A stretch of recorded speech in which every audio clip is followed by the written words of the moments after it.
DCC Cebu, DXKI Iriga, DXKP Pagadian, DXKS Surigao, DXKT Davao, at DZRL Batak. DWIZ 882 Manila, mas pinalawak na pagpabalita, mas todong lakas na pagseserbisyo publiko. DWIZ RPN Radio Philippines Network, Radyo Ronda, DX General Santos, member kapisanan ng mga broadcaster ng Pilipinas. Mas tudong lakas, Radyo Ronda Nationwide. Oras may gala sa RPN DX Jensen, alas 9 sa buntag. Magmabinantayon, ayaw pagduwa-duwa. Kung ang imong nakita sa'yo, ipaibaw o isumbong sa programang Sumbong o Reaksyon. Sumbong o Reaksyon. Usa ka programang buhatag o katinawan sa mga pangutana, katubagan sa inyong mga pagduwa-duwa. Sumbong o Reaksyon. Kauban si Ronel Vigorio o Chris Ligaspi. Dinhi sa RPN Radio Philippines Network, Jensa. Sumbong o Reaksyon. Gikan Lunes hangtod Biyernes. Patag alas 9 sa buntag hangtod alas 11 sa buntag.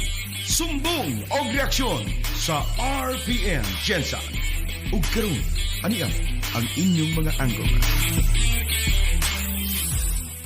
Sumbong o Reaksyon.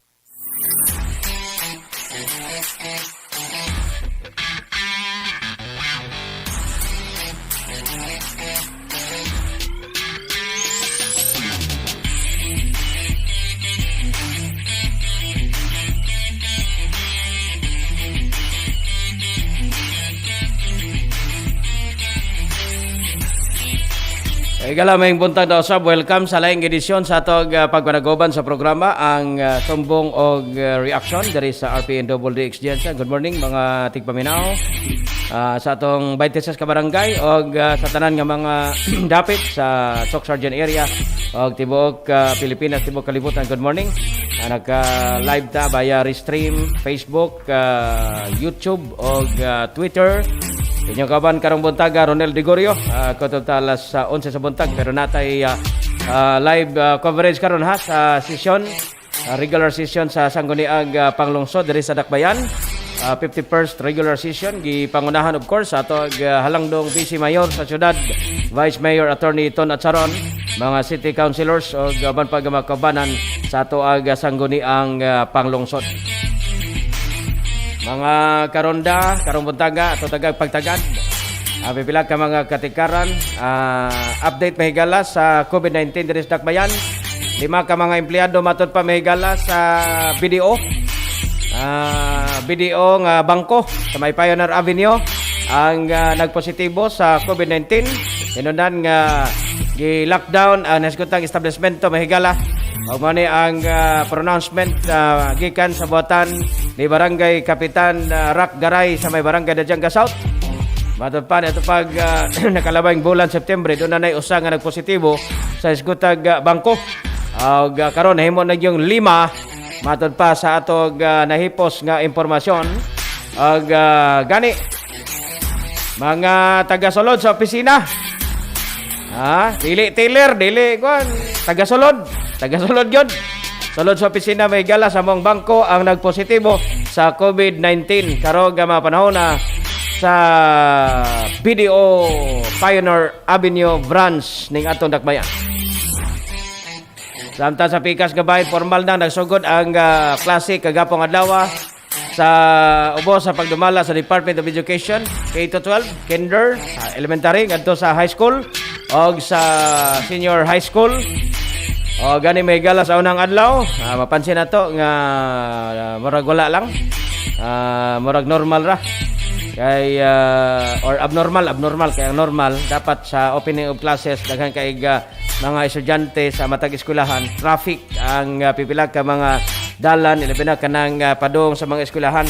Pero kagapong adlaw wa gyud traffic, mararag basta ordinaryo ra kayo nga adlaw, kagapong adlaw pero formal na nagsugod mahigala ang klase sa DepEd via modular learning o kaha mahigala kini gitawag nga online or virtual nga classes nga gipahigayon or bisan unsa nga modality nga gipatuman sa Department of Education alas pagpadayon sa pagtungha sa ato nga mga kabataan.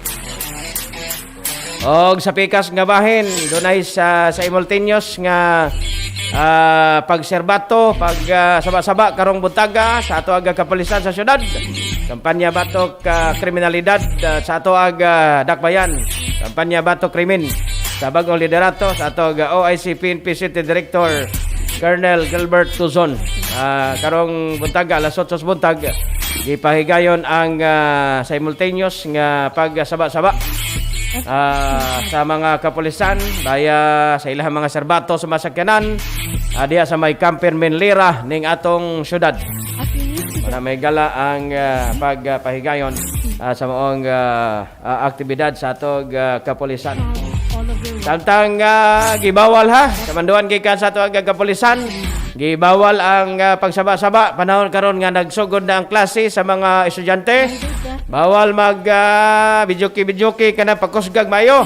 Basig matlan mo sa mga pulis nga mag robing. Basig madakpan mo diha samtang kanta-kanta diha sa inyong balay.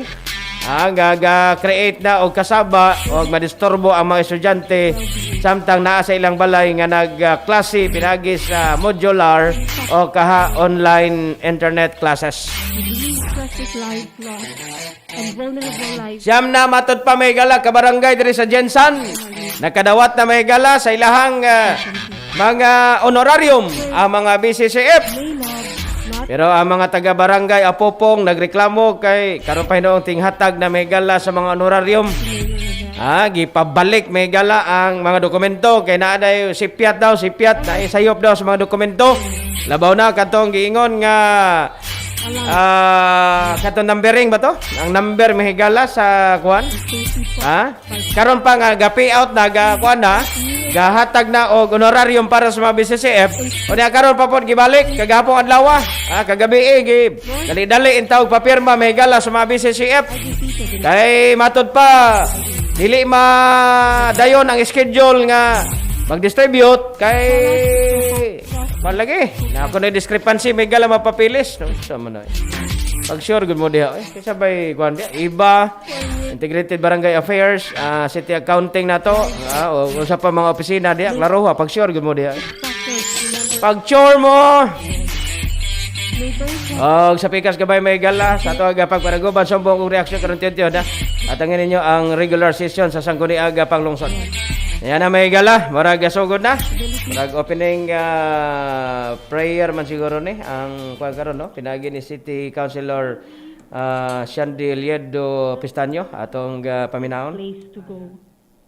May we who are losing our margin money in the tumult of the economic market remember those who have no margin at all. May those who settle for quarantine at home remember those who have no home. As fear grips prayer our may world gala, opening prayer in this pinagi time ni City of Councilor pandemic, Shandy Liedo Pistanyo. during this time when we cannot atol sa physically 51 wrap regular our session arms sa around each Sangguniang other. Panglungsod. Let us find ways to be the loving embrace to God and our neighbor. This prayer we ask in the name of Jesus, our Redeemer, through Mama Mary's intercession. Amen. In the name of the Father, Son, the Holy Spirit. Amen. Muna ni ang regular session karon sa Sangguniang Panglungsod. Gi-preside ni City Vice Mayor Attorney Ton Atsaron. Og ang uban nga mga konsihal murag stay at home, murag virtual lang sila kay murag pila lang no sa Sanggunian ang national anthem.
national anthem unya karon may gala ang Jinsan Hymn ipatugtog tol sa 51st regular session sa atong Sangguniang Panglungsod.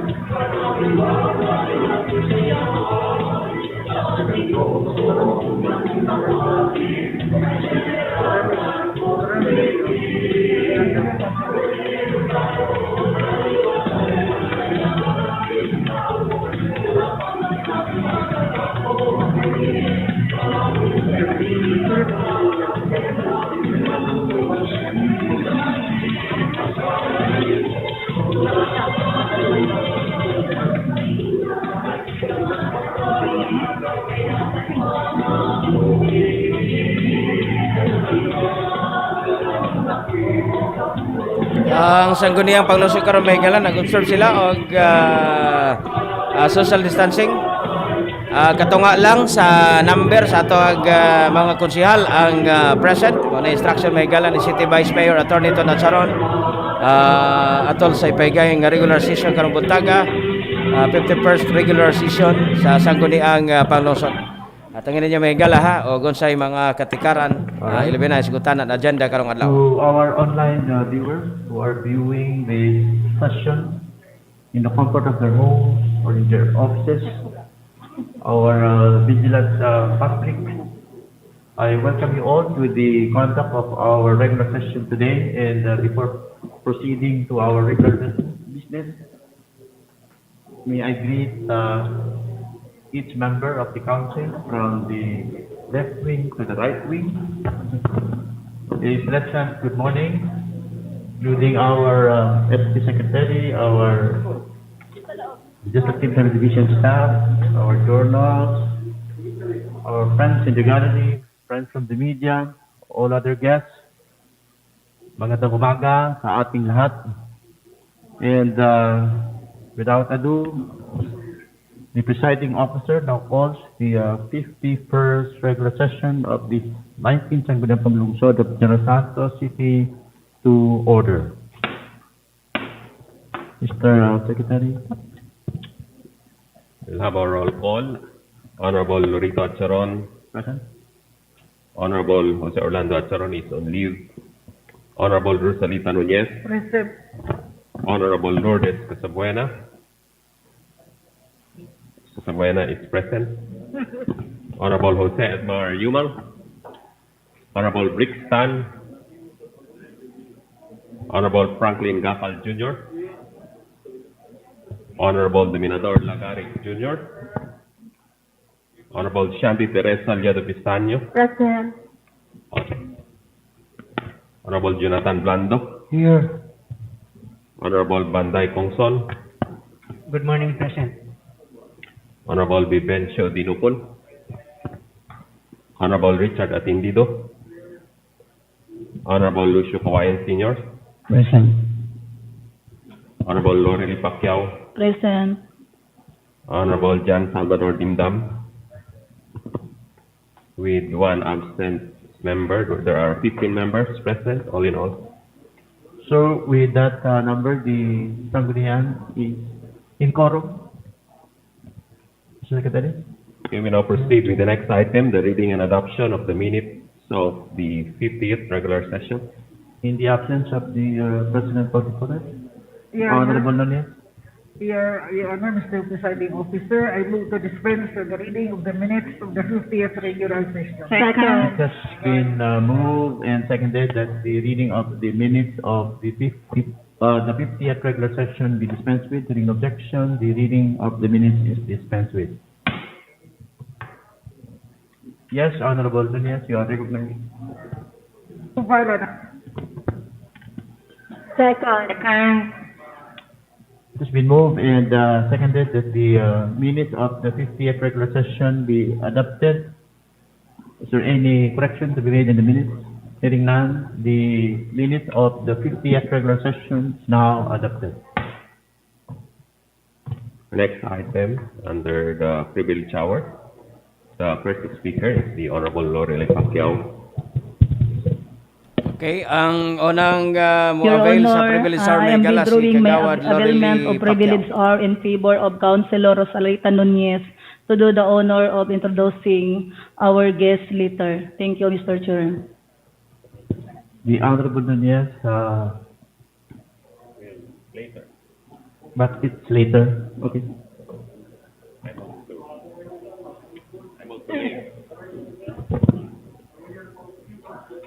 So, any motion to lay the matter first on the table? I move to lay the item to the There is a motion, which is the second is to lay the matter on the table on the matter of the appealment of the first privilege. Seeing no objection, said motion is granted. Lay the matter on the table first. The second speaker, Honorable Orlando Azzaro, is not present. Mr. Chair, The Honorable Gapal is... in view of the fact that the Honorable Jose Orlando Achoron is on leave, I would like to avail of the privilege hour. What is the pleasure of the body? Si Kagawad Gakal mo yung privilege hour may gala. Privilege hour in lieu Since of si the City Honorable Councilor Achoron, Ojo is Catsaron seconded. is The on leave. motion to avail of the privilege is granted. Thank you, Mr. Chair. Ito paminahon si City Councilor Jing Gakal. In Proverbs chapter 11, verse 14, it is written, where no counsel is, the people fall, but in the multitude of counselors there is safety. Mr. President, esteemed colleagues, ladies and gentlemen, good morning. I speak before you today to respectfully ask the city mayor to heed the counsel of our businessmen, our workers, and our ordinary citizens to lift the general community quarantine restrictions along our borders and within our city, and abide by the national IATF declaration of modified general community quarantine in Janssen. In short, repeal Executive Order 46 and implement the IATF's declaration of MGCQ in the city. Our citizens already suffered months of ECQ. Since the Ides of March 2020, the people were asked to stay home, and they complied. We closed our borders. Economic activity came to a halt. This caused great economic devastation in the city. Many businesses suffered huge losses, while some closed shop altogether. Our citizens were reduced to waiting for ayuda or welfare goods from the government. By June 2020, the national government began lifting restrictions. The months of ECQ seemed to be effective as we emerged with only a handful of cases. Our economy gradually opened up. We thought that finally we can start anew and begin recovery as we transition to the new normal. But COVID-19 is a stubborn enemy. As the city opened up its economy under MGCQ, COVID-19 cases began to emerge. By August 27, the Honorable Mayor Rivera issued Executive Order 42, imposing restrictions reminiscent of the measures during the ECQ. The subsequent executive orders further tightened restrictions along our borders and within the city. Currently, the mayor has imposed the extension of GCQ in the city through Executive Order 46. Just the day before this issuance, the National IATF has declared General Santos City under MGCQ. As a lawyer and a counselor, I am obliged to inform the mayor that he cannot disregard the National IATF resolution imposing MGCQ in our city. It is a basic legal principle that executive orders shall only be valid if they are not contrary to the laws or the Constitution. The Constitution vests to the President the power of general supervision over local government units. President Duterte, through Executive Order 112, Series of 2020, delegated the decision to impose, lift, or extend community quarantine in provinces, highly urbanized cities, and independent component cities with the IATF.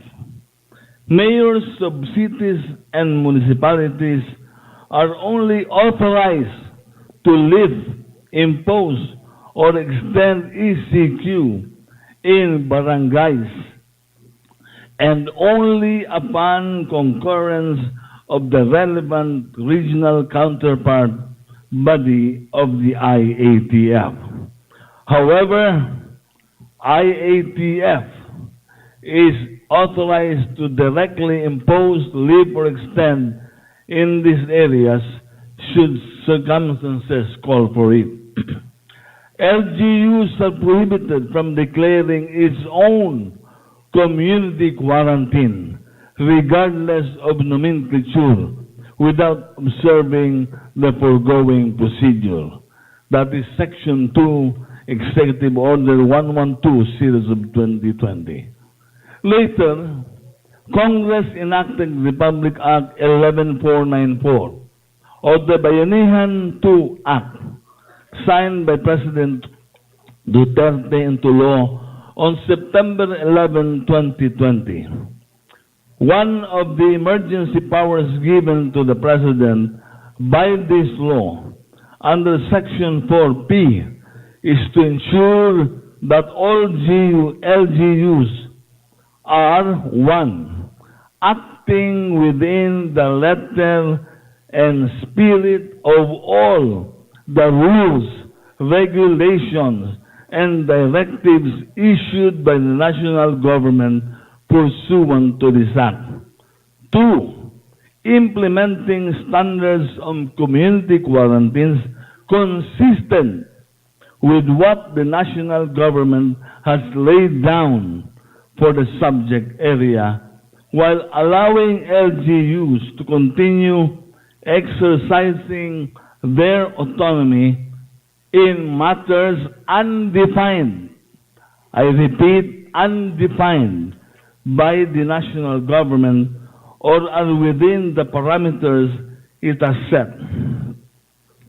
And 3, fully cooperating towards a unified, cohesive, and orderly implementation of the national policy to address COVID-19. Based on the foregoing, the issuance of the city mayor of Executive Order 46, extending GCQ in this city, is in violation of RA 11494 in relation to the President's Executive Order 112. The Bayanihan 2 Act specifically enjoins local executives as a duty to impose the community quarantine standards consistent what the national government has laid down for the subject area under their jurisdiction. The imposition, lifting, or extension of community quarantines for highly urbanized cities such as General Santos City rests on the IATF. The city government is also expressly prohibited by Executive Order 112 from imposing our own community quarantine regardless of nomenclature without the approval of the national IATF. Legally speaking, Executive Order 46 is considered a nullity for being contrary to law. The city administrator claims that the city government has appealed to the IATF, but unless there is proof that the latter approves said appeal, the imposition of MGCQ by the national government should prevail. They invoke local autonomy under the General Welfare Clause, particularly in the interests of public health. But public health is precisely why the whole country needs to act as one and abide by what the national IATF says. Recall that some IATF members personally came to the city to assess our situation. They did not see the need to escalate our community quarantine.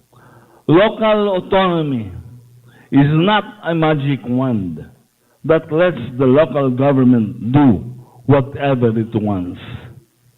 The imposition of MGCQ in General Santos City by the national IATF during the President's weekly address the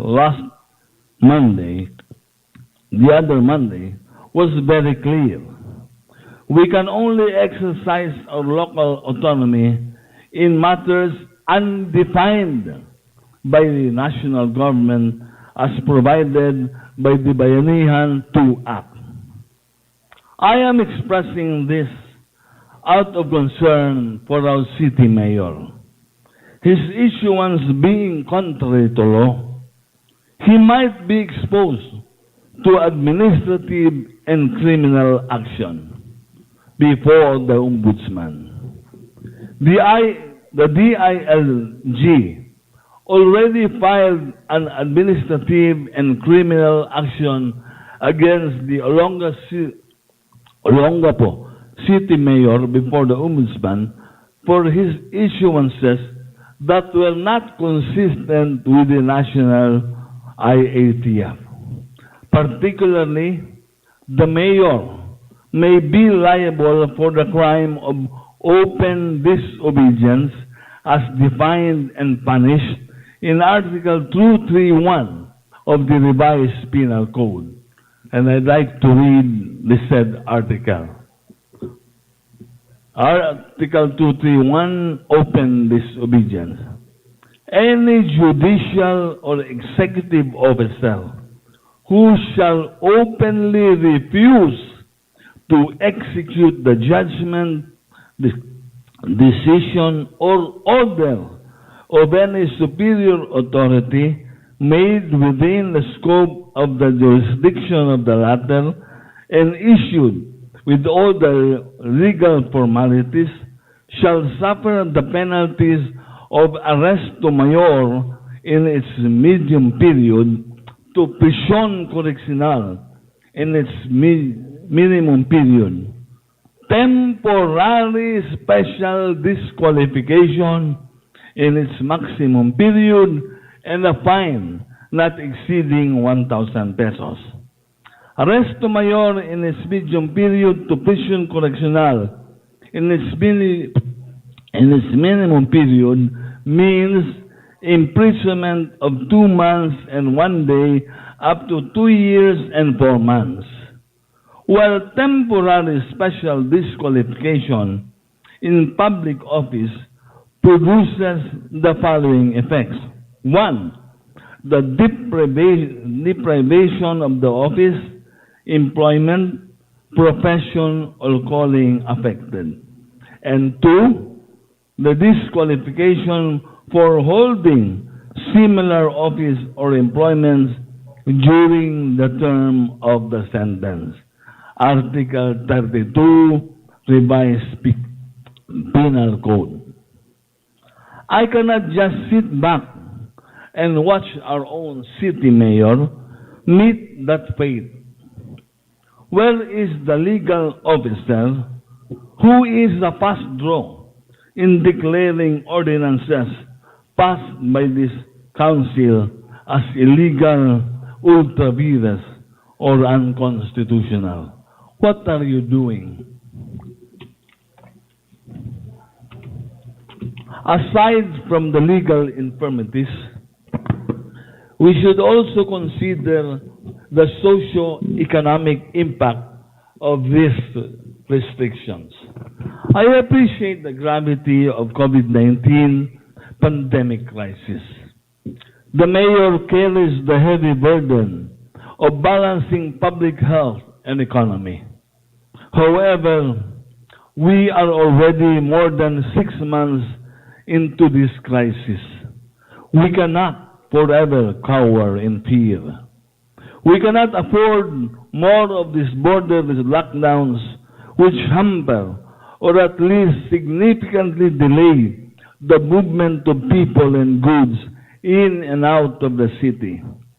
The checkpoint personnel also differ in their own interpretations of the executive order, leading to chaos at our borders. Even with the exemptions, there are cases when essential goods are delayed due to congestion at the border checkpoints. It also causes flocking of people at the border checkpoints, which can lead to increase in the transmission of COVID-19. The clustering within the city, which is supposed to reduce contact by reducing movement within, actually increases contact for our commuters. They have to disembark the tricycle upon arrival at the checkpoint of their cluster border and then ride another one. Some have to go through 2 or 3 or more rides to get to their workplace. This leads to more cost, reducing the poor workers' already meager income and more contact with more people. Small and medium enterprises also suffer as they can only cater to the population of their cluster in the meantime. When under MGCQ, anyone from anywhere in the city can go to their place of business. I commend, and understand the mayor's cautiousness. But the business people, the common workers, and the ordinary citizens of the city are needlessly suffering a lot more than they should due to the severe restrictions. The city government has already allocated close to 1 billion supplementary budget for the COVID-19 response. The city government will eventually need more money to spend to improve our response against COVID-19 and enhance our healthcare system capacity. However, we need to generate revenue from taxes. If we maintain these restrictions, we might run out of businesses and people to collect taxes from. Part of our response should be to keep the economy moving. We should find the right balance for the economy and public health and safety. The General Santos City Chamber of Commerce President, Elmer Catulpos, said it best in their position paper, and I quote, "In all practicality, COVID-19 is not the only enemy as some would portray the current situation. But hunger and poverty are roaming so dangerously with the present state of our faltering economy. I asked the city mayor to repeal AO 46, extending the GCQ, and abide with the national IATF resolution. We have improved our testing capacities and the city's healthcare system as reported by the city government during the national IATF's visit. After personally visiting our city, the cabinet members in the IATF were able to see the situation of our city on the ground. They decided to place us under MGCQ. We should simply implement the community's quarantine standards the IATF has laid down on our area. We already have non-pharmaceutical preventive protocols and guidelines in place. Our citizens are already accustomed to social distancing, wearing of face mask and face shield in cases it is necessary. We only need proper enforcement of NGCQ guidelines rather than imposing stricter GCQ measures but with weak or selective enforcement. This way, we can jumpstart the economy again without sacrificing public health and safety. Magandang umaga po at maraming salamat. Thank you, Honorable Gatal. Any reaction or point of discussion from the floor?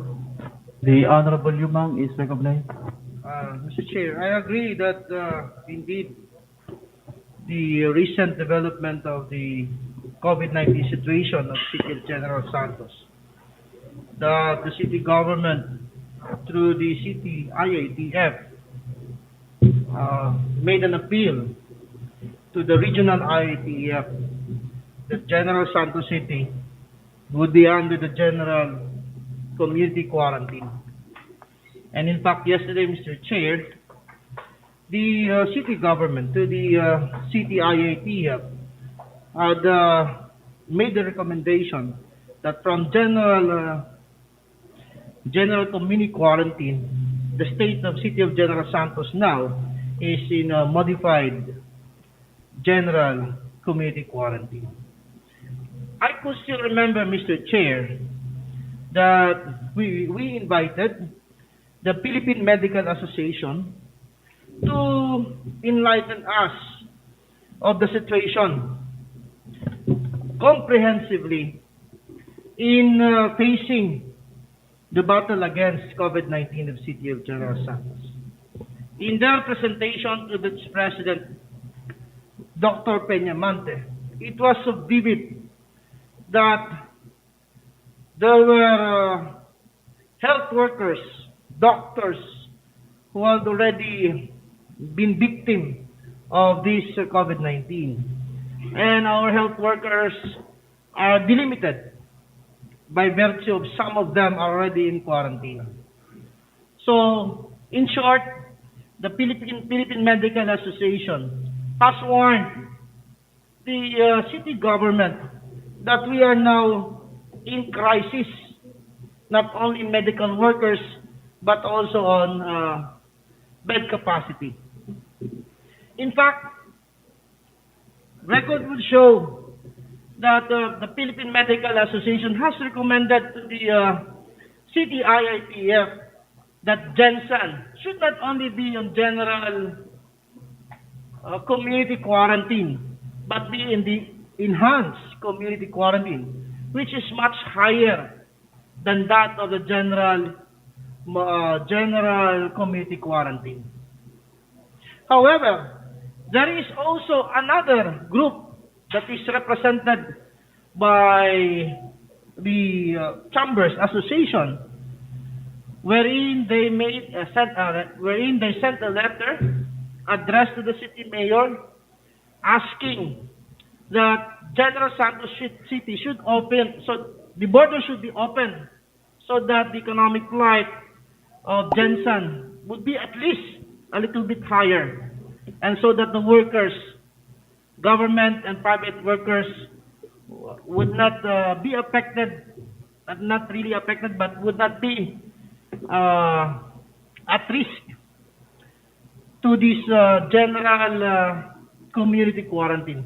There are two sectors, Mr. Chair, the PMA as well as the chambers. There are two conflicting recommendations between these two sectors, and I believe these two sectors are also members of the city IITF. During the deliberation with the city IITF, these two sectors were present. And in fact, the city IITF had explained thoroughly to them, and they made an agreement that they have to appeal the status of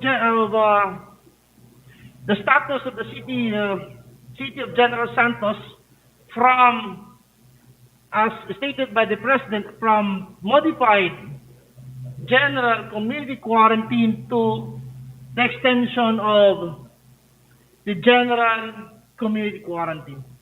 Under the particular section, Mr. Chair, there is a second paragraph to that notwithstanding, the city mayor may lift, may extend the status of quarantine period, but there must be a recommendation to the regional IATF.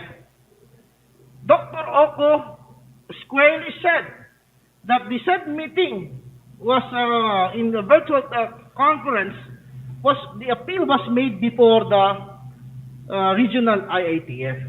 I agree that if we are under the general community quarantine, the objective of that is to lessen the population, the movements of the people, so that the spread of COVID-19 will be limited. I could still remember, Mr. Chair, that during the time of March, we are under the enhanced community quarantine. Then, our skyways the national government declared to open the skyways for our locally stranded individuals. Some members here clamor that the government must open to our locally stranded individuals. And in fact, the city government opened it. And there was an increase of COVID-19 incidents in the city of General Santos. It is true that the locally stranded individuals, of course, have the right to travel. But under the under the declaration of national emergency, this right has been regulated so as to lessen COVID-19 incidents. After the entry of locally stranded individuals, there were clamors how we treat this LSI. Then the city government made some improvements on this matter. However, we cannot deny that the spread emanated from these people. Mr. Chair,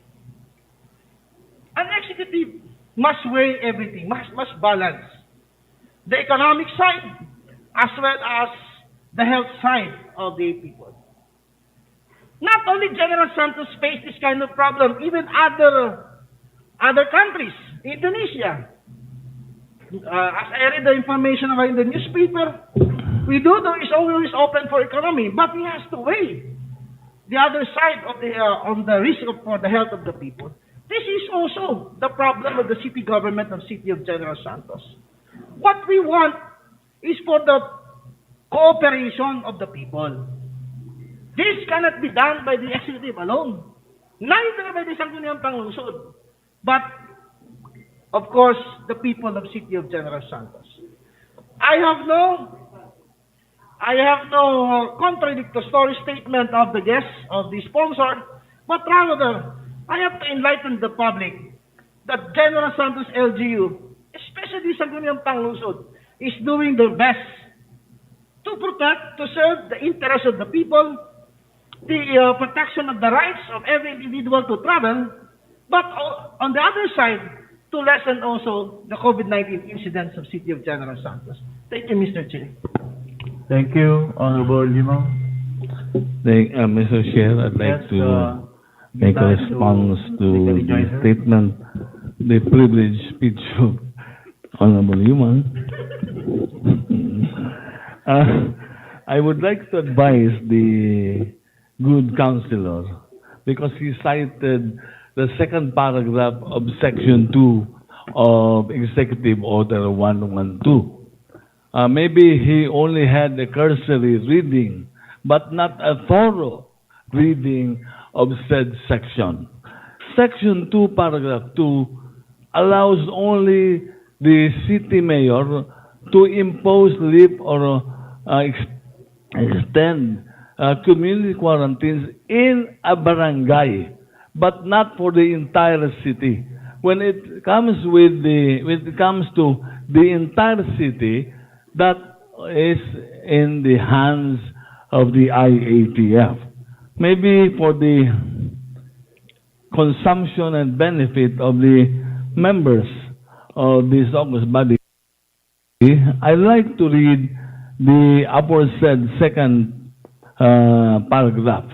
This notwithstanding, upon effectivity of this order, provincial governors shall be authorized to impose, lift, or extend ECQ in cities and municipalities upon the concurrence of the relevant regional counterpart body of the IATF. The mayors of cities and municipalities are likewise authorized to impose, lift, or extend ECQ in barangays upon the concurrence of the relevant regional counterpart of the IATF. So if it's for the entire city, it's with the national IATF. As I have said, I do not disagree. I have no quarrel that we are trying our best. But we have our law. In fact, this is pandemic. So the Bayanihan 2 Act says we heal as one. We should play the music under one baton. Ika nga, if I remember, one of the great mayors of the city, during our campaign, the mayor said, "Ako ang kapitan. Pag sulti na ako, bugsay pa, abante, dili pwede nga usa, mabugsay pa atras." So, when the president says, you are under MGCQ, you are under MGCQ. You can only impose or extend a community quarantine provided there is approval of the IATF. If what the government should do now is two options. One, lift, Executive Order 46 or ask immediately the National AATF the approval of their appeal so that the mayor will be safe. Kawawa naman si mayor. Mabuti sana kung ako lang ang nakakaalam ng batas. I do not believe na ako lang ang nakabasa ng batas. For sure, there are many people, there are many lawyers, businessmen, etc., ordinary citizens who have read the law. So, yun lang. Ang atin dito is, while I appreciate the mayor's concern for our public health, but that is what we call the law. Dura lex sed lex. Yun lamang po. Mr. Chair. Mr. Chair. Mr. Chair. The Honorable Doña first, then the Honorable Atlido second. To be entangled in the debate of two illustrious lawyers. But I'm thinking about, I'm basing my arguments on common sense. I'd like to ask whether the following question: who is primarily responsible for the welfare of the people of the city? Is it the national government or the mayor? To whom have we given our trust and confidence to lead us? If it's, the IETF says that this is a very rigid law. It's not flexible, and I feel that that should be changed because based on the principle of subsidiarity, what can be done at the local level should not be raised up to the national level. Who would know better kung ilan ang namatay doon sa natutuo sa bula, doon sa may kalumpang, sa alam na yan ng taga Manila kaysa taga General Santos City. So, I feel that even the decision of the mayor is a collegial decision. It was not a decision by himself. He had to listen to all the members of the local IATF, whom I think would know better what's going on in the city rather than those people in Malacanang. I think the IATF guidelines are there to be guidelines, but it has not to be rigid. It has to be flexible, depending upon the situation. And I know that there are those, so many who are really are wanting to, they really want to open up the economy of General Santos City immediately, but I still remember the old saying, aanhin mo man yung damo kung patay na ang kabayo. Mr. Chair, the statement of the Honorable Nita Nunez seemingly says that the city knows better than the national government. That is a disputable presumption. While the city has its own officials, agencies within the city to know the real situation, the national government has also its offices, agencies, departments to assess the situation on the ground. In fact, the members of the national IATF, some of them, went to the city and assessed the situation. And they saw that there is no need for a more restrictive quarantine in the city. In fact, if you will look at the DOH figures, nowadays we have a steep downwards. If you can show the graph, I will just show you the graph. As of October 4, makikita nyo, bumagsak na oh. That is, nagsumpisa yan ng around September, bumagsak na. In fact, yung pinakahuli, ang baba na. So, I believe that, I said, I don't have any quarrel that the mayor is doing his best to do what is good for the city. But then, as I've said, this is a national crisis. This not only affects Jensen, because if you close the borders of Jensen, you are affecting all other communities, cities, LGUs outside Jansan. So, as the law says, we heal as one.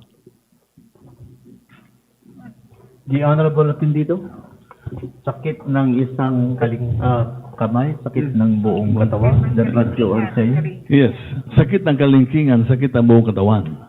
Thank you, Mr. Chair. Honorable Atendido. Thank you, Mr. Chair. I understand the predicament of my colleague, Councilor Gapa, Mr. Chair. Actually, I just would also like to add, Mr. Chair, I believe one of the reasons of the city mayor or the local IATF is to protect the public or the generals na mahawaan ng COVID. But my question also, Mr. Chair, is how serious are we in protecting our constituents? Take a look at it, Mr. Chair. We already introduced and we already approved an ordinance for the use of electronic CCTS for the city of General Santos. Whether we copy or whether we provide our own, but until now, Mr. Chair, that's more than 1 month. Are we okay with the Facebook page na sabihin na lang natin na kung sino ang pumasok sa video from September 14 to September 30, please submit yourself. Okay na ba tayo sa ganun? Mr. Chair, as so many businessmen and businesses, sabi ko, kinukuha ba ng IATF ang logbook ninyo? Mr. Chair, kahit isang beses, never nila nakuha ang logbook para malaman ang kung sino ang pumasok. Now, the mayor or the local IATF wants us to remain as GCQ, even without the national IATF, following the national IATF that we should be under GCQ. How serious are we? That's also my question, Mr. Chair. So you are in the concern of the implementation, not in the concept. Honorable Atendido? Precisely, Mr. Chair. Mr. Chair. We will allow the speaker to make a rejoinder. If we will look at the figures of the DOH, it's not that serious as what we think. The population of Jansan is more than 600,000. From the start of the pandemic crisis, ang ating infected is only 400 plus. So that is merely 0.06%. If you remove those who recovered, na 200 na, implementation of our laws regarding the minimum health protocols, face mask, face shield, social distancing, and proper hygiene for the of the people. So, ang atin dito is, tama yun, aanhin mo pa ang kabayo kung patay na ang kabayo. Paano yung panda mo kung patay na ang kabayo? Ang tanong ko, paano ang buhay kung walang hanap buhay? Patay ka din. So, that is why I am always saying that let us not lower our face mask, including the speaker. The Honorable Casapresa, you are recognized. Thank you, Mr. President. Mr. President, I heard a while ago from the Honorable Atendido. He was asking how serious are we? If he is referring to the Honorable Mayor or the members of the ITAF, my answer would be, we are serious.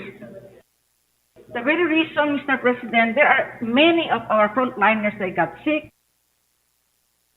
The doctors in the George Hospital got sick and they were contaminated. Are you not serious about that, Mr. President?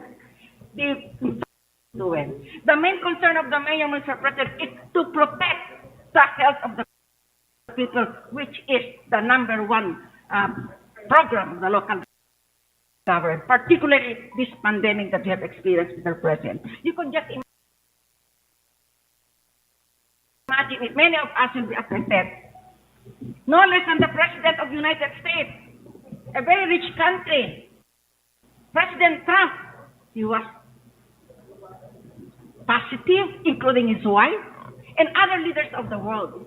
There is no exemption as far as COVID-19. Anybody, rich or poor, young and old, you can be infected, Mr. President. So the main concern of the government, especially the executive, is to protect the health of the people. And that is what he is doing. Thank you, Mr. President. We are serious. But President Trump just went out of the hospital this morning, so that's why I must say he is not seriously considering the sickness.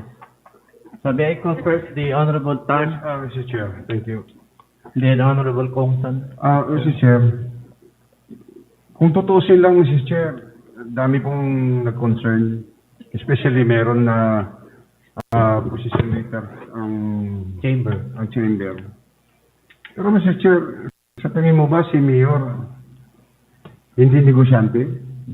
Millions of peso din ang nawawala sa kanilang negosyo. Pero because of this pandemic, I think balansehin natin. Hindi naman pwede na ano tayo, lagi na lang sa social media kung ano-ano lang sinasabi. So sa totoo lang, Mr. Chair, we have to save life also. Mayor is working hard to get to the normal life na babalik tayo lahat. Tama yun. Paano yung buhay pag walang hanap buhay? Pag wala tayong extra precaution about this pandemic, so mauubos din tayo. Lahat na buhay natin mawawala din. So I think ang binabalansin ni Mayor is also yung mga workers natin, siyempre hanap ng trabaho. Pag hindi po nag-follow ang isang kumpanya, I think the company will do something also to help the contamination of this COVID. Kasi dami na pong mga kumpanya na sila mismo hindi din pinapractice yung social distancing. And some of them, they're like very close to each other, wala pang mga face mask. So I think the management of this establishment should strictly follow the protocol of the city to save lives. Because if some of them, sa mga nakasama nila, pag uwi nila, mahawa nila yung anak nila, mahawa yung asawa nila, mahawa nila yung lolo, lola. Everybody. At saka hindi natin kaya na ito lahat ay magkasakit dahil nga puno na yung hospital natin, puno na yung mga facility natin. At saka kung magkasakit tayo, mahal. As the representative of the PhilHealth, na yung ano ng gobyerno, kahit na normal na ubo, PhilHealth na nagbabayad. Now, ang tanong ko lang, Mr. Chair, yung 200 something na sinabi ni Honorable, ano ba yun? Severe? Normal? Bronchitis? So ano, baka iba doon, ano lang, simpleng ubo lang at saka COVID na kaagad yung report. Yun na po, Mr. Chair. Sana po, balansehin natin. Sana magsama-sama tayo. Dahil tayo lang po ang pwede na itong COVID na patayin natin. It's always pointed to the city mayor. Yes. But we'd like to educate ourselves that this decision is not only power playing of the mayor. This decision is from IITF. It is composed of the ILG, the doctors, the PNP, even the business sectors, and the barangay officials. So the,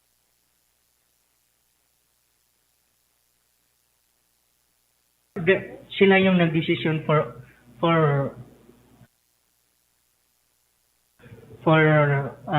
this COVID, Mr. Chair. So we are always pointing on the mayor, which is this is a collegial decision. We invited Dr. Oko last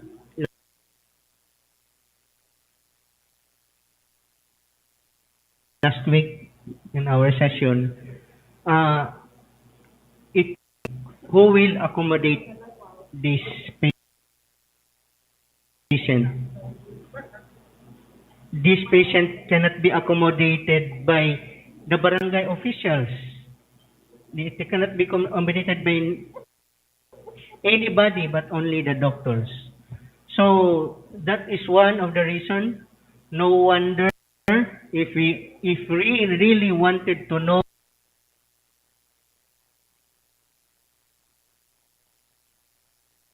why it is decided that why is it GCQ,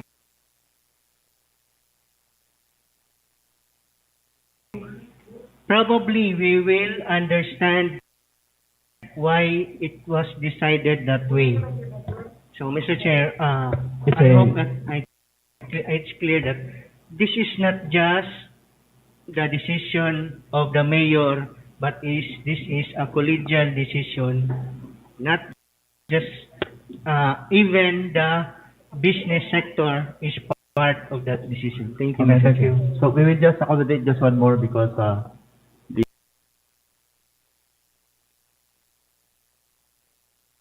staff of our distinguished visitor is now here.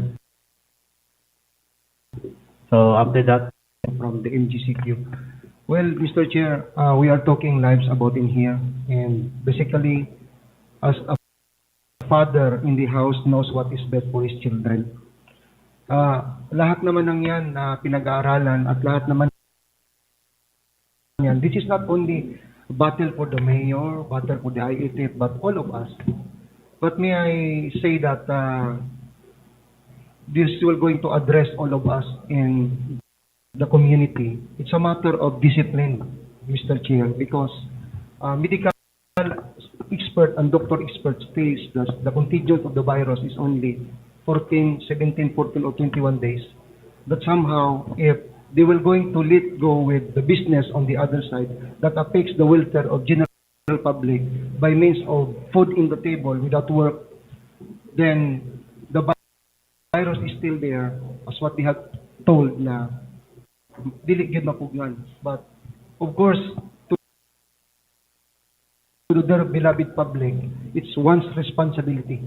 We should be abide what is being a discipline to ourselves ba na kung unsay dapat sundon, dapat tumanon. So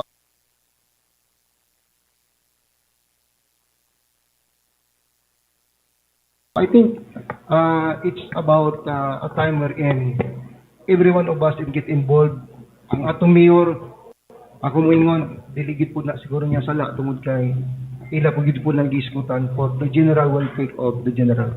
Okay, thank you, Mr. thank you, Honorable Blanco. So, the Honorable Gakan, you may now conclude. Okay, thank you, Mr. Chair. First, of course, the question here is, do we really need a more restrictive quarantine? My idea or my opinion is we don't need. The data would show that there is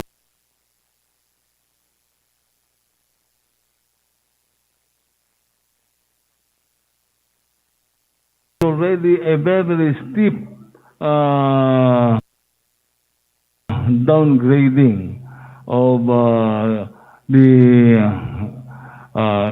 liners are getting quarantined not because they are sick, but only as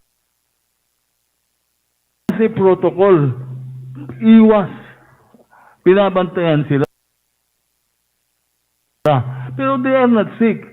To say that there are many doctors who are infected is not true. What I know is sa parang doktor na na-infect.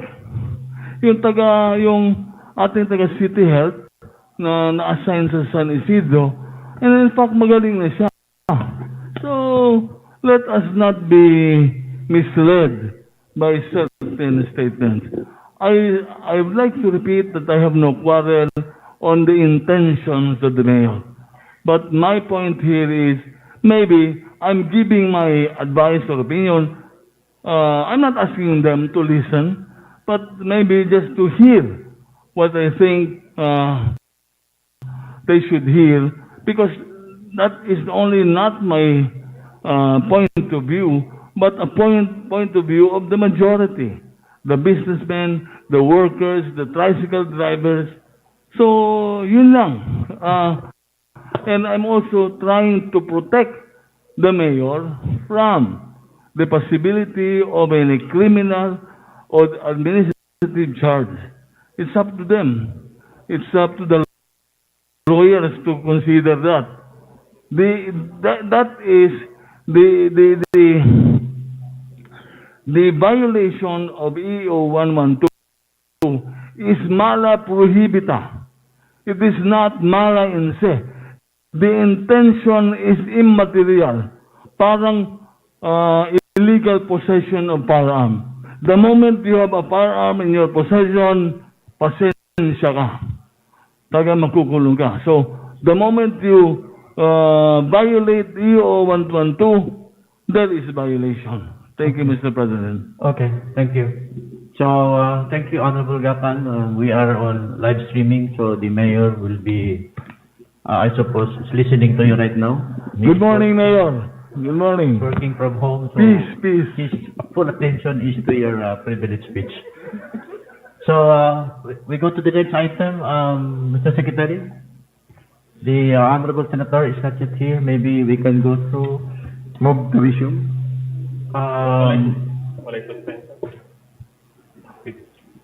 There was no suspension because we have no guest actually. Okay, we now proceed. Go to the other item.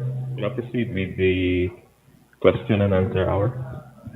So, do you have your guest now, Honorable Lagari?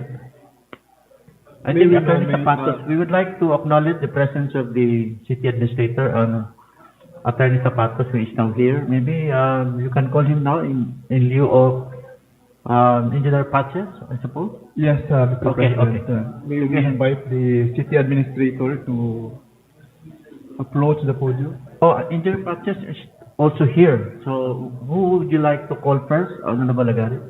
Well, the City Administrator, Mr. President. Okay. Because I think he is churning out instruction to the response and the recovery committee anyway. Okay. Yes, sir. City Administrator, thank you very much for your attendance. Well, you look bigger today, just because of the stress? Stress eating, Your Honor. Good morning, Your Honor. Mr. Chair, suspended House, sir. Already? I move for the houses are suspended. Mr. Chair. Mr. President. Yes, Honorable Gary.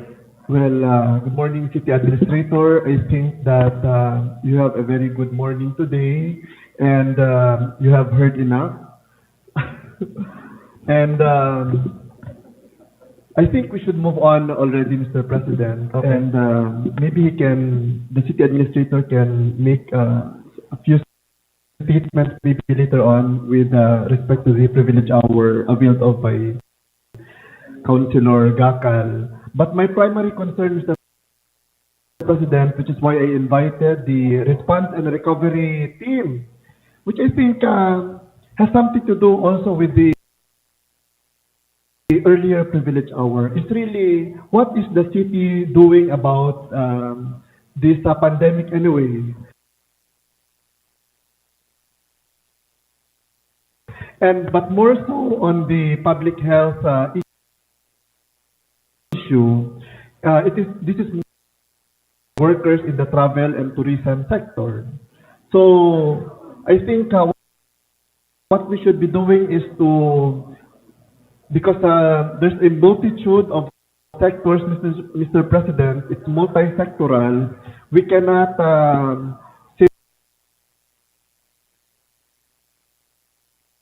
simply address all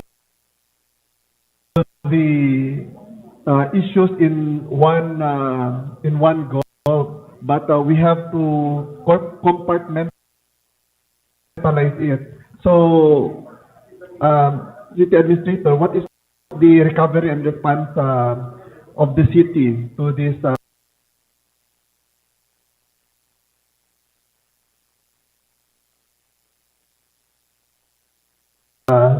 sectors? Before that, may I just remind our esteemed colleagues, long. So please, bear with the presiding chair that we will have to make this more or less brief and concise session.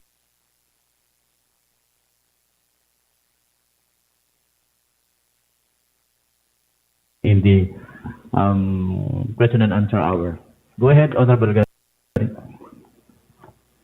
I'll this through the question to the city administrator.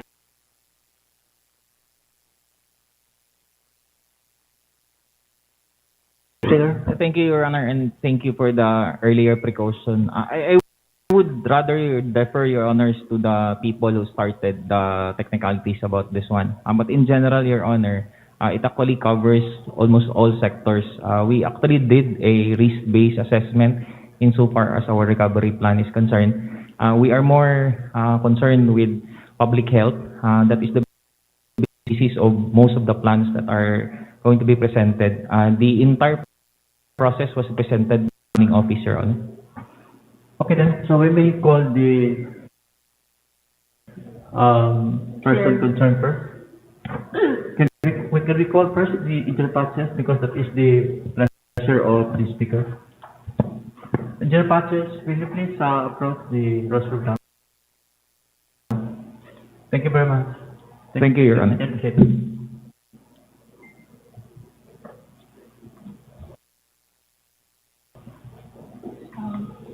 Good morning, everyone.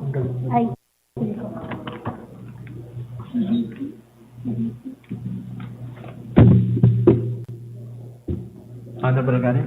Yeah. Honorable members of this August body, good morning. Thank you for giving us an opportunity to present the city's preparedness, response, and recovery plan for the COVID-19 pandemic. Just an early warning device, just an early paunang salita po. We would like to express to this August body that the plan as it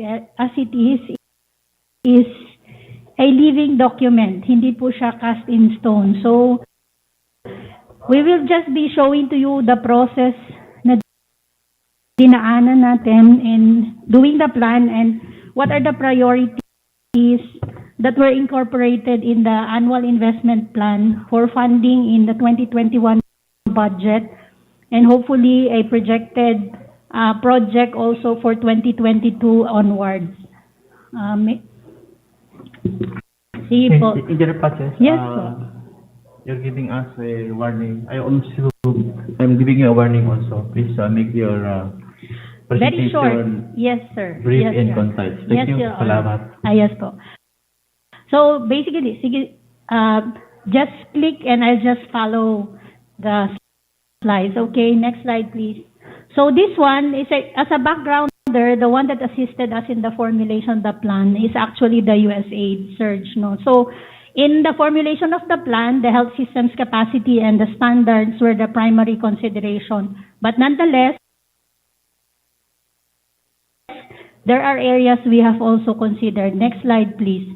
So basically, this one is to reduce uncertainty in terms of the availability of information and to be able to have the city recommend programs and strategies to prevent losses experienced both by the public and the private sector. And then try to prescribe a new normal situation in terms of how we do our project budgeting and planning. Next slide, please. So this is the process that we started. It started with the scenario set by the health protocols of the national government and the local. So we were able to have an overlay of 4 scenario, scenario alpha 1, scenario alpha 2, Bravo alpha 1, and so on.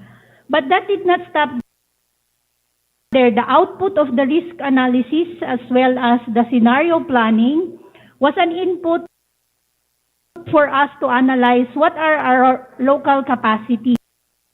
So in the local capacity analysis, we look at the gaps in terms of our capacity to deliver the goals, objectives, and even tried to look at what are the strategic interventions so that we'll be able to either minimize the impact of the pandemic or capitalize on whatever strength and gains that we have in the implementation level in the RIATF. At the last end of this process is the mainstreaming to the regular planning and budgeting. That is why, if you can see in the output of the AIP deliberation, there were PRP, meaning to say Preparedness Response Plan components that were built into the AIP as priority so that we can really say that we are addressing the pandemic or even the emerging and re-emerging pandemics in the future. So this is the process. Next slide, please. So basically, when we try to have the risk assessment, nagkaroon po tayo ng 4 na scenario. So this is where we lay down the strategy. So ang bottom line din po pala, we had a confusion nung una kung si LGU ba yung magde-declare ng mga ECQ, GCQ level. So the planning team agreed that we will adopt a national setting, kung ano yung imposition ni national. However, we detailed that with what is the condition on the ground. Next slide, please. So, as a key output pala doon sa analysis, mind you, we're able to identify 256 na risk area ng city when it comes to the level of, I think, 64 or less. So, these are the distribution. What we want to show here at the onset, these were the beginning output, no?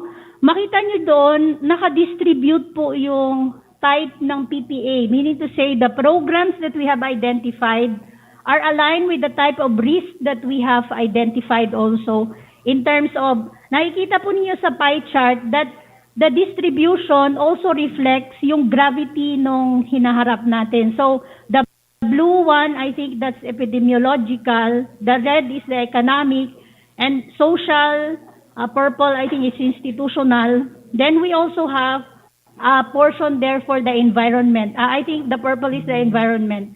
The environment, by the way, hindi siya masyadong nag-incur ng madaming parang negative effect. Actually, it gained a lot of negative effect, positive effect, except for the increase in the waste ng mga ginagamit natin na PPE.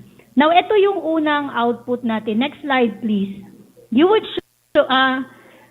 see that the number of the risk is also equal to the type of offices that's going to handle. Parang sinasabi natin dito na hindi lang tayo tumigil doon sa pag-identify ng what is the most risk ng city, nag-identify din tayo kung may office ba na magre-respond para dyan. So if you can see, the colors on the left are also mirrored in the colors of the right. Meaning to say, yung mga na-identify natin ay may gumagawa talaga niyan on the ground. Next slide, please. So this is how we look at yung scenario natin, no? So while the national status say MGCQ, GCQ, and all of those things, nilagyan pa natin siya ng assumption ng what is on the ground and what are the possible risks that the city will be facing just in case magkaroon tayo ng situation na ganyan. So, the next slide would show you a much better outlook. Meaning to say, bawat isang risk, ina-identify natin siya kung kailan siya maglo-low, kailan siya magha-high, at kailan siya medium.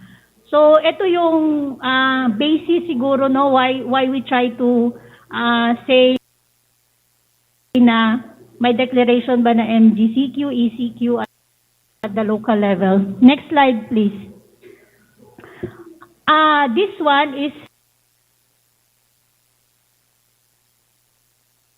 really analyzing in the scenario that we have, what is the capacity of the offices that we are having in the local government, no? So parang sinasabi natin na sa bawat scenario, nagdidemand siya ng iba't ibang uri ng level ng intervention mula sa mga departments. Next slide, please. Okay, sige, click lang po.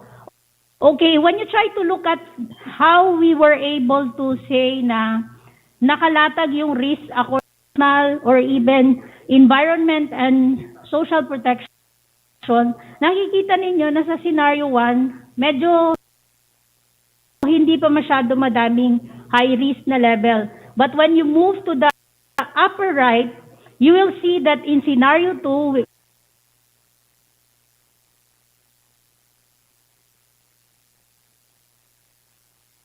which the case of may local transmission na po tayo, the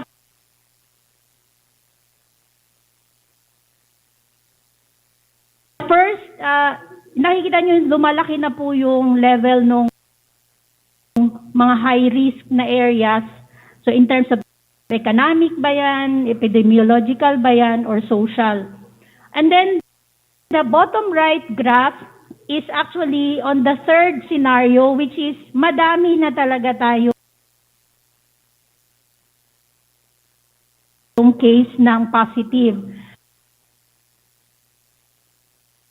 We have all these risks laid down. We mirror that with what are our interventions. So those are the graph on the right. We distribute our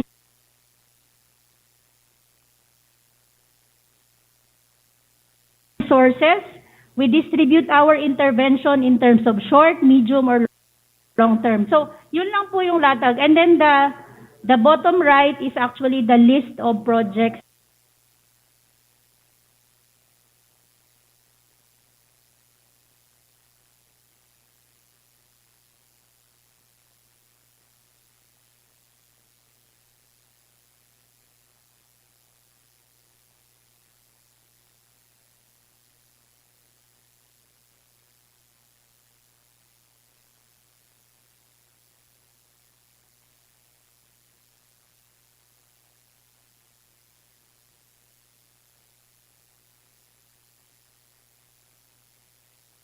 Or do we need to get more vehicles such as ambulance and response vehicle? Next slide.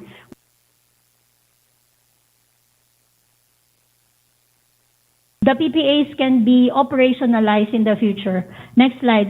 So ito yung sinasabi natin na we have divided the intervention according to the type of needs that there is based on our capacity and the gaps identified. Next slide.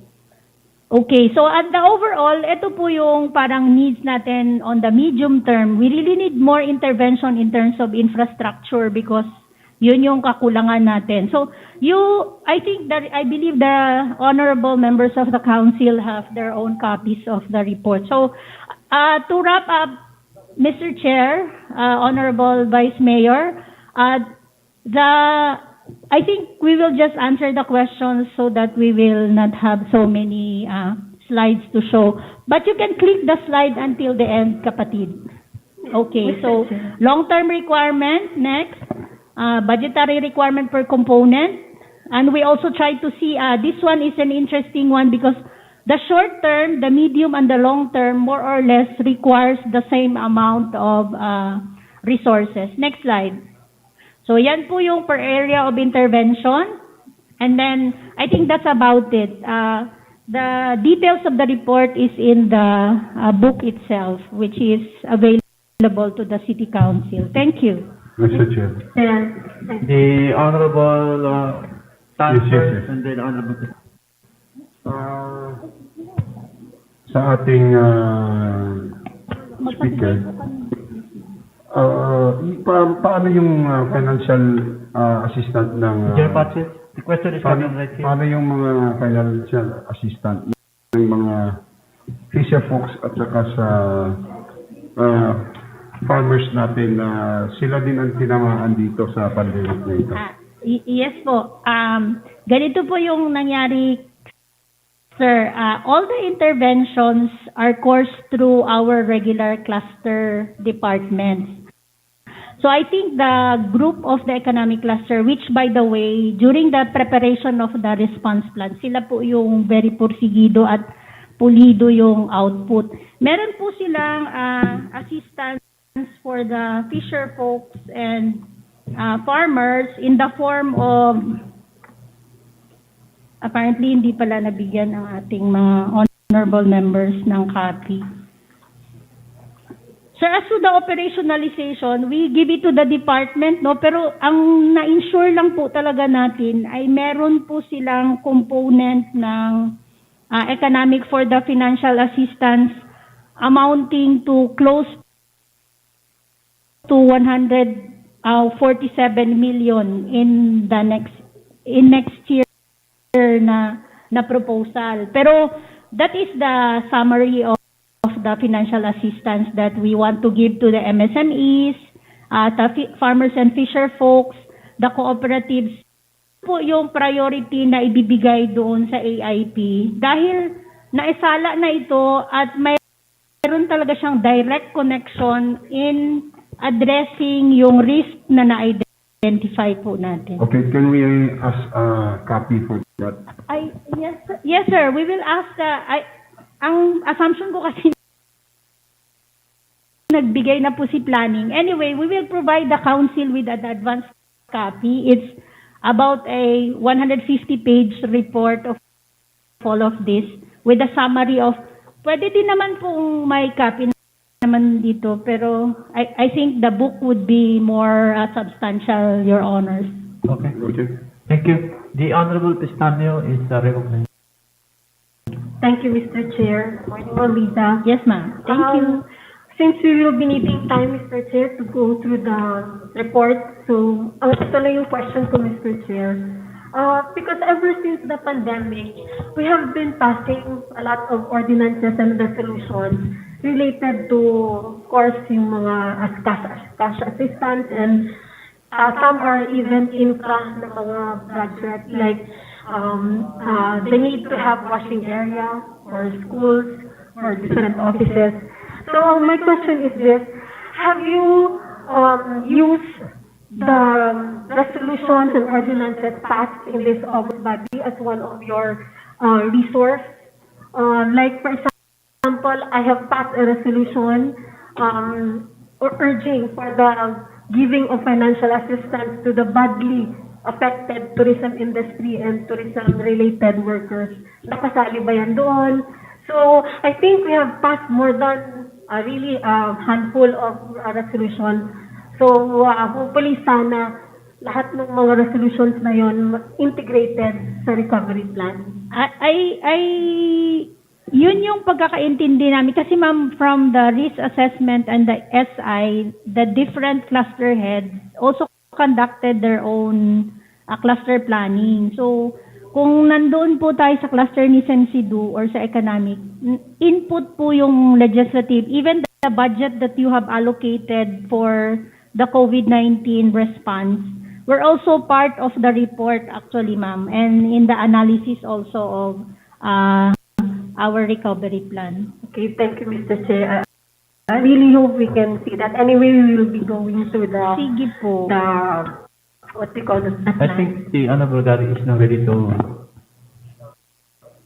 Well, Mr. President, I just look forward to our advance copy, and we will go over it. And I'd just like to thank Engineer Patsy. Thank you very much. Gracing our session. So we go back to the Honorable the City Administrator. Not anymore? Okay. So we're done with the Engineer Patsy. Thank you very much. Acknowledging also the presence during our session today, the good friend of the Honorable Gapan, Attorney, where is he? Our City Attorney? I don't see him. Okay, Attorney Claudine. Thank you for reaching our session today. So, next.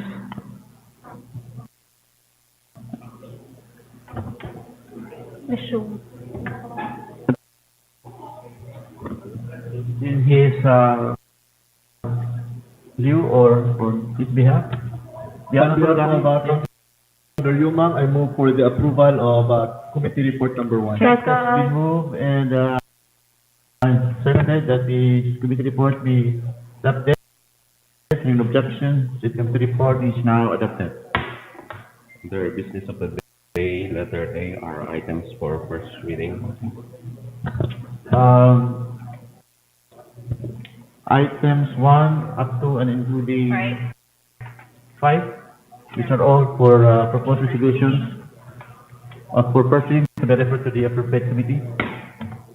Now proceed with the letter B, items for third and final reading. Number 1, an ordinance prohibiting open defecation in the city of General Santos. The Honorable Nunez, the secretary. Your Honor, I move to defer this back to second reading. There is a second. There is a motion which is duly seconded to take this out for consideration on third and final reading and for referral this for consideration on second reading, which is duly seconded. Hearing no objection, the motion is granted. Number 2, ordinance requiring all proprietors, operators, and others to allocate adequate parking spaces. The Honorable Nunez, if you can recognize. Your Honor, I move for the approval on third and final reading of item number 2 sa time. It's been moved and seconded that item number 2 be approved on third and final reading. Hearing no objection, said item is now approved on third and final reading on joint sponsorship. We now proceed with letter C, urgent matters. Number 1, expressing profound appreciation and commendation to DepEd General Santos City Division. Approval before its approval, the Honorable Lagari is recognized for his discussion. May we know what is this Radyo Mo Kinabukasan ko program all about? Mr. Chair, this is the program of DepEd, inumpisahan ng DepEd Jensen, bringing the education through radio. Yung ibang mga schools na hindi naabot ng signal, they do it through radio, Mr. Chair. The Honorable, are you through Honorable Lagari? The Honorable Casabuena, the teacher. I have witnessed the launching of this Radyo Ko Kinabukasan Ko program, the local DepEd now. And I'm so happy, Mr. President, to see mothers helping their children using the radio and modules, especially in the far-flung barangays, Mr. President.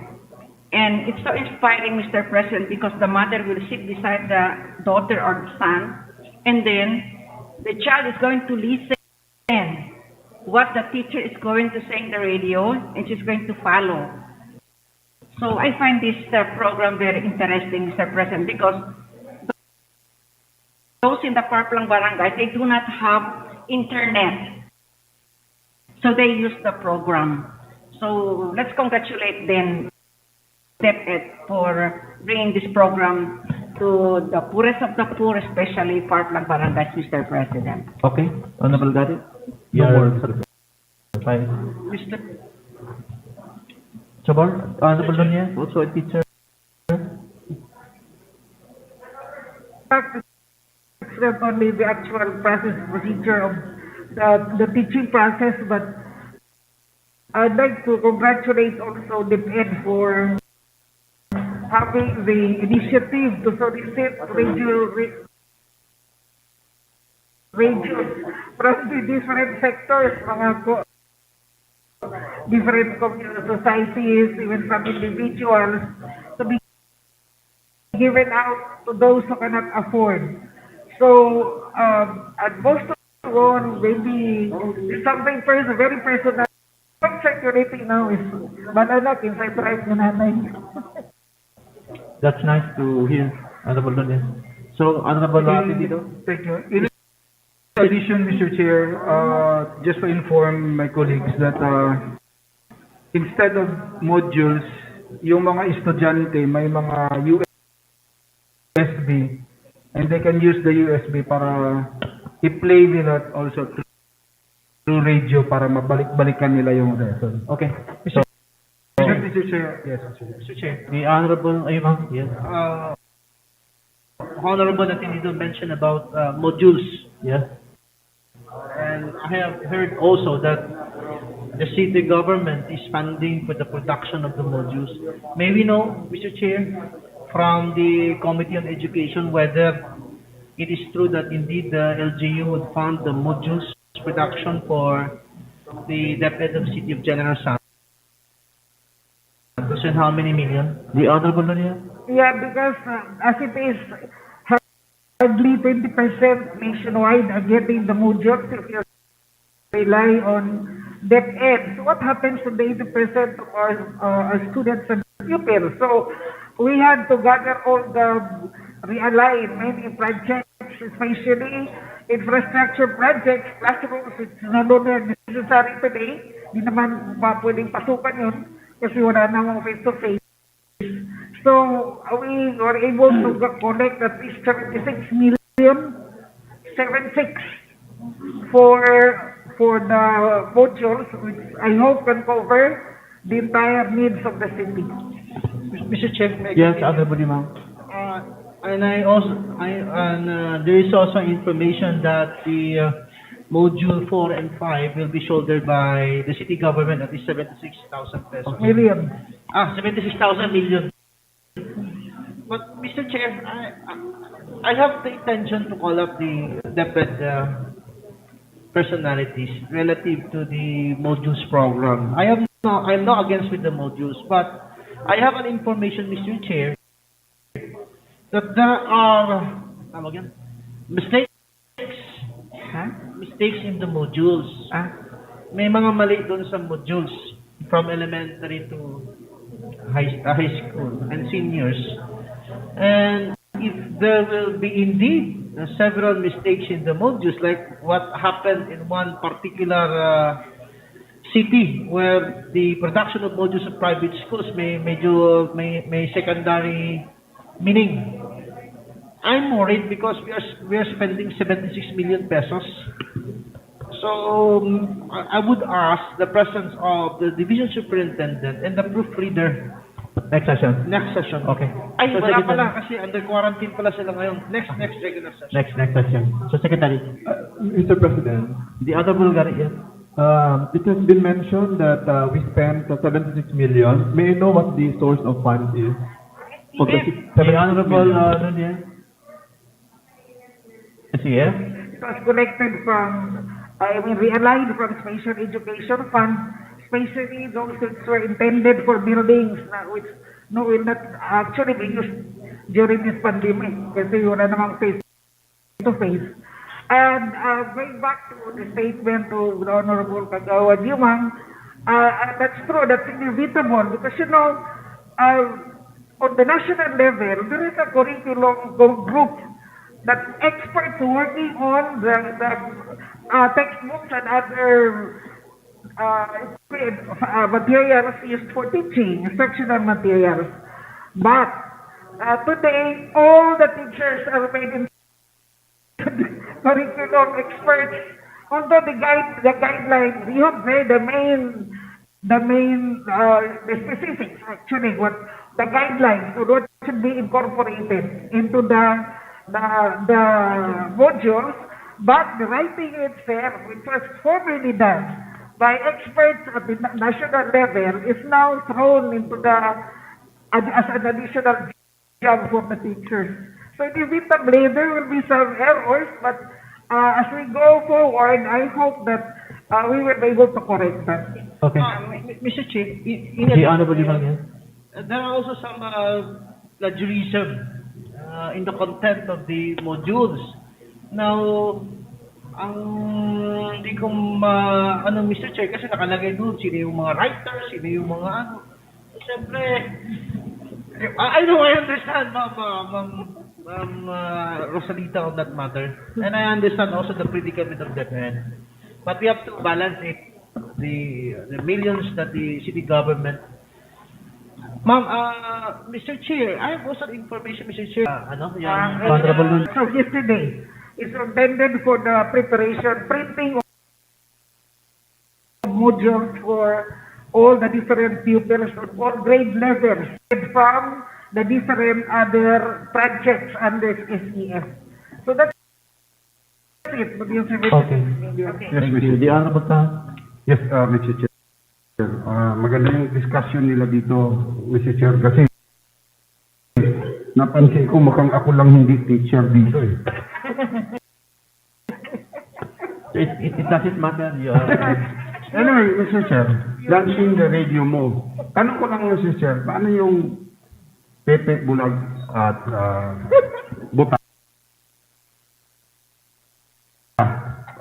Ano yung mga Pepe, Bulag at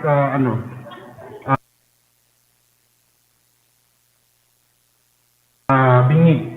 We will let Mr. the author answer that, Honorable Atendido. Mr. Chair, I would suggest Councilor Brixton to reserve his question next session to let the DepEd people answer kung paano. Okay, thank you. Yes, Honorable Nunez. There are braille modules now. They're preparing modules the braille. Now, yung hindi bebe. Sunset items to approve on joint sponsorship. Item number 2. Number 2, amending Fatima National High School and Jose Catholic Senior. The Honorable Atendido is Thank you, Mr. Chair. On urgency, I move for the approval of been moved and seconded that the item be declared urgent. Section said item declared urgent. This is only for urgency first. For the main motion, I so move for its approval. It has been moved and seconded that this item be approved, but before its approval, there is a Maybe you know what those Honorable Yumbang is recognized. maybe you know what are those best practices in the distribution of the modules. Mr. Chair, Yes, the Honorable if you will notice, Mr. Chair, this is the best practice of two schools, the Fatima and Jose Catholic Senior Elementary School, High School and Elementary School, Mr. Chair. Yung system ng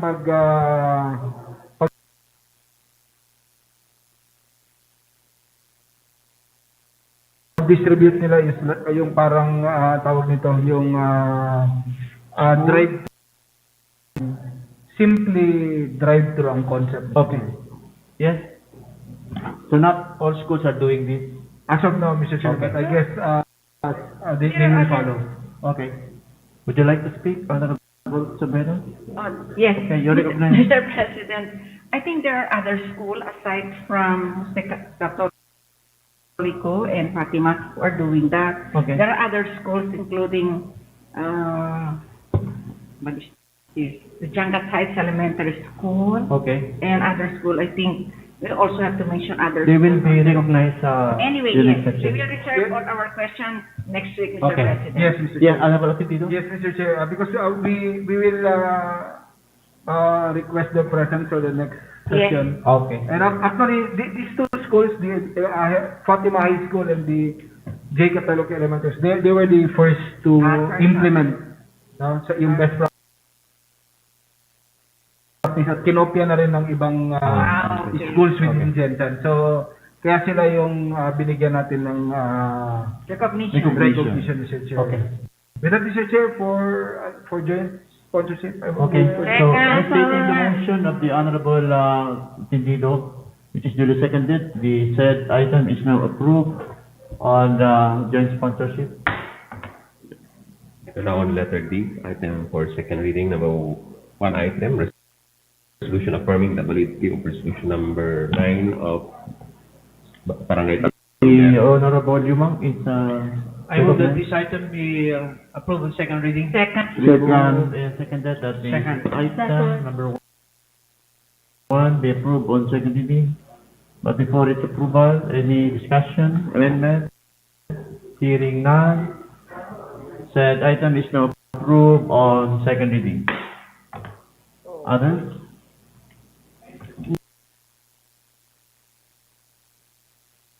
May I manifest, Mr. The Chair, Honorable Limang, yes? that this item be included in the other business. Second. Station is noted.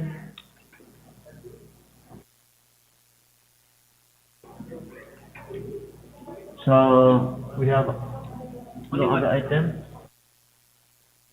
included in the other business. Any objection? The said motion is granted. Okay, Include under one other item in the other business, one item for third and final reading, resolution affirming the validity of resolution number 9 of Barangay Tambler. The Honorable Ed Mayumang is recognized. I move that this item be Second. approved on third. Second, move and seconded that this item be approved on third and final reading. Hearing objection, said item is now approved on third and final reading. Let's go back to the Question and answer. question and answer hour or the privilege. Privilege, Your Honor. Is the good senator here ready? That's it. The chair Move for recess, Mr. Chair. on motion, the chair declares the recess for 5 minutes.